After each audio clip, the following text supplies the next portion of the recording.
ओम नमः शिवाय। शिव पुराण शत्रुद्र संहिता अध्याय 31।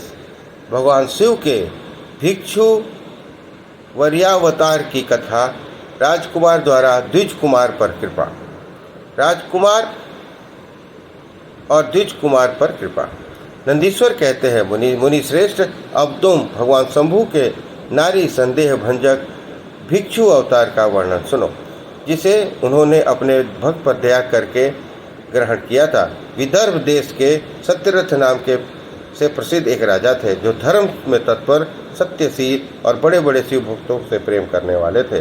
धर्म पूर्वक पृथ्वी का पालन करते हुए उनका बहुत सा समय सुखपूर्वक बीत गया। तदंतर किसी समय साल्व देश के राजाओं ने उस राज्य की राजधानी पर आक्रमण करके उसे चारों ओर से घेर लिया। बोलो मत साल्व देशीय क्षत्रियों के साथ, जिनके पास बहुत बड़ी सेना थी, राजा सत्यरथ का बड़ा भयंकर युद्ध हुआ। शत्रुओं के साथ दारुण युद्ध करके उनकी बड़ी सेना नष्ट हो गई। फिर देवयोग से राजा भी साल्वों के हाथ से मारे गए। उन नरेश के मारे जाने पर मरने से बचे हुए सैनिक मंत्रियों से भय से विह्वल हो भाग खड़े हुए।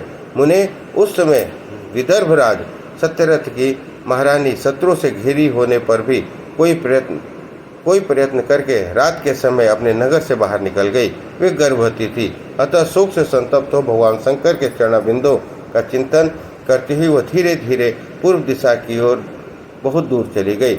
सवेरा होने पर रानी ने भगवान शंकर की दया से एक निर्मल सरोवर देखा। उस समय तक वे बहुत दूर रास्ता तय कर चुकी थी। सरोवर के तट पर आकर वे सुकुमारी रानी एक छायादार वृक्ष के नीचे बैठ गई। भाग्यवश उसी निर्दिष्ट स्थान पर वृक्ष के नीचे ही रानी ने उत्तम गुणों से युक्त शुभ मुहूर्त में एक दिव्य बालक को जन्म दिया, जो सभी शुभ लक्षणों से संपन्न था। दैववश उस बालक की जननी महारानी को बड़ी जोर से प्यास लगी। तब वे पानी पीने के लिए उस सरोवर में उतरी। इतने में ही एक बड़े भारी ग्राह ने आकर रानी को अपना ग्रास बना लिया। वह बालक पैदा होते ही माता पिता से हीन हो गया और भूख प्यास से पीड़ित हो उस तालाब के किनारे जोर जोर से रोने लगा। इतने में ही उसके ऊपर कृपा करके भगवान महेश्वर वहां आ गए और उस शिशु की रक्षा करने लगे। उन्हीं के प्रेरणा से वह ब्राह्मणी अकस्मात वहां आ गई। वह विधवा थी, घर घर में भीख मांगकर जीवन निर्वाह करती थी और अपने 1 वर्ष के बालक को गोद में लिए हुए वह तालाब के तट पर पहुंची थी। उसने एक अनाथ शिशु को वहां कर्दन करते देखा। निर्जन वन में उस बालक को देखकर ब्रह्माणी को बड़ा विस्मय हुआ और मन ही मन विचार करने लगी, ओहो, यह मुझे इस समय बड़े आश्चर्य की बात दिखाई देती है कि नवजात शिशु, जिसकी नाल भी अभी तक नहीं कटी है, पृथ्वी पर पड़ा है। उसकी माँ भी कहीं नहीं है। पिता यदि दूसरे किसी सहायक भी यहाँ दिखाई नहीं देते। क्या कारण हो गया है? न जाने वह किसका पुत्र है। इसे जानने वाला यहाँ कोई भी नहीं है जिससे इसके जन्म के बारे में पूछूं। इसे देखकर मेरे हृदय में करुणा उत्पन्न हो गई है। मैं इस बालक को अपने औरस पुत्र के भांति पालन पोषण करना चाहती हूँ, परंतु इसके कुल और जन्म आदि का ज्ञान न होने के कारण इसे छूने का साहस नहीं होता। ब्राह्मणी इस पर विचार कर ही रही थी। उस समय भक्त वत्सल भगवान शंकर की कृपा से बड़ी बड़ी लीलाएं करने वाले महेश्वर एक सन्यासी का रूप धारण करके सहसा वहां पहुंचे, जहां वह ब्रह्माणी संदेह में पड़ी हुई थी और यथार्थ बातों को जानना चाहती थी। श्रेष्ठ भिक्षु का रूप धारण करके आए हुए करुणा निधान शिव ने उन्हें हंसकर कहा, ब्राह्मणी, अपने चित्त में संदेह और खेद को स्थान न दो। यह बालक परम पवित्र है। तुम इसे अपना ही पुत्र समझो और प्रेम पूर्वक इसका पालन करो। ब्रह्माणी बोली, प्रभु, आप मेरे भाग्य से यहाँ पधारे हैं, इसमें संदेह नहीं है कि मैं आपकी आज्ञा से इस बालक का अपने पुत्र के भांति पालन पोषण करूँगी। तथापि मैं विशेष रूप से जानना चाहती हूँ कि वास्तव में यह कौन है, किसका पुत्र है और आप कौन हैं जो इस समय यहाँ पधारे हैं। भिक्षुवर, मेरे मन में बार बार यह बात आती है कि आप करुणा सिंधु शिव ही है और यह बालक पूर्व जन्म में आपका भक्त रहा है। किसी कर्म दोष से यह इस दुर्अवस्था में पड़ गया है। इसे भोग कर यह पुनः आपकी कृपा से परम कल्याण का भागी होगा। मैं भी आपकी माया से ही मोहित हो मार्ग भूल कर यहाँ आई हूँ। आपने ही इसे पालन के लिए मुझे यहाँ भेजा है। भिक्षु प्रवर शिव ने कहा, ब्रह्माणी सुनो, यह बालक शिव भक्त विदर्भराज सत्यरथ का पुत्र है। सत्यरथ को साल देशीय क्षत्रियों ने युद्ध में मार डाला। इसकी पत्नी अत्यंत व्याग्र हो रात में शीघ्रतापूर्वक अपने महल से बाहर भाग आई। उन्होंने यहाँ आकर इस बालक को जन्म दिया। सवेरा होने पर वह प्यास से पीड़ित हो सरोवर में उतरी। उसी समय देववश एक ग्राह ने आकर उन्हें अपना आहार बना लिया। ब्रह्मालिन ने पूछा, भिक्षुदेव, क्या कारण है कि इसके पिता राजा सत्यरथ श्रेष्ठ भोगों का उपभोग के समय बीच में ही शाल्य देशीय शत्रुओं द्वारा मार डाले गए?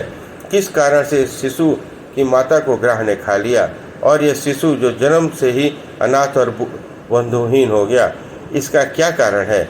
मेरा अपना पुत्र भी अत्यंत दरिद्र और भिक्षुक क्यों हुआ तथा मेरे इन दोनों पुत्रों के भविष्य में कैसे सुख प्राप्त होगा?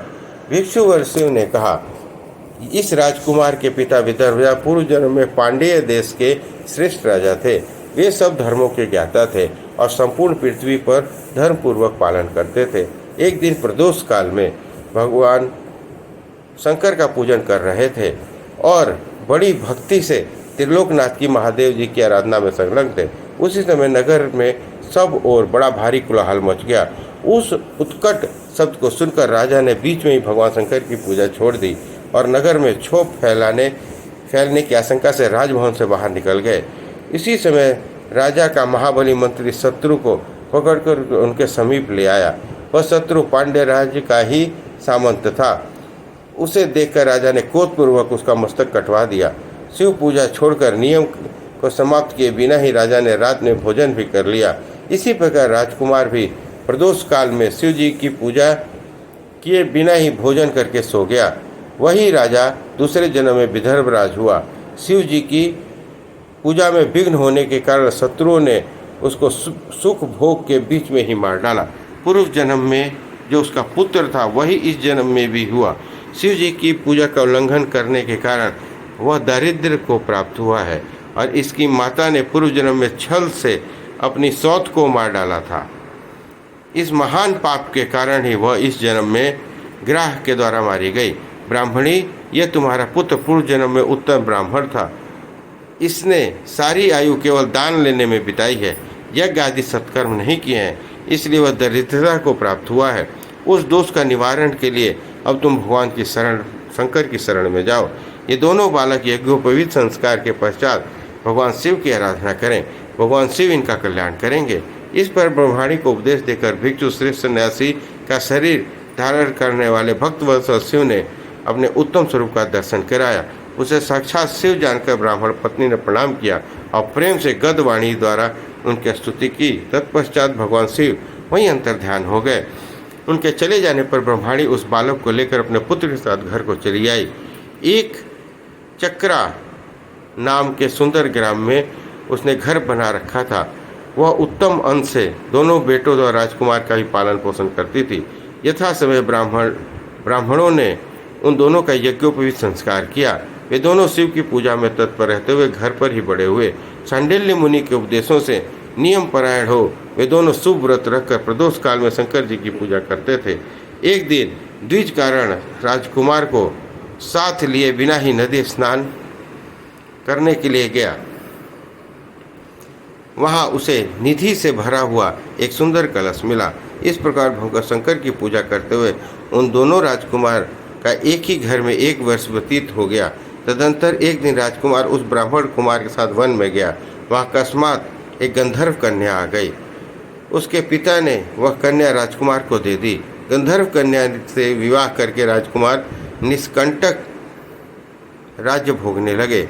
जिस ब्राह्मण पत्नी ने पहले अपने पुत्र के भांति उसका लालन पालन किया था वही उस समय राजमाता हुई और वह ब्राह्मण कुमार उसका भाई हुआ। राजा का नाम धर्मगुप्त रखा था। इस प्रकार देवेश्वर शिव की आराधना करके राजा धर्मगुप्त अपनी उस रानी के साथ विदर्भ देश में राजोचित सुख का उपभोग करने लगा।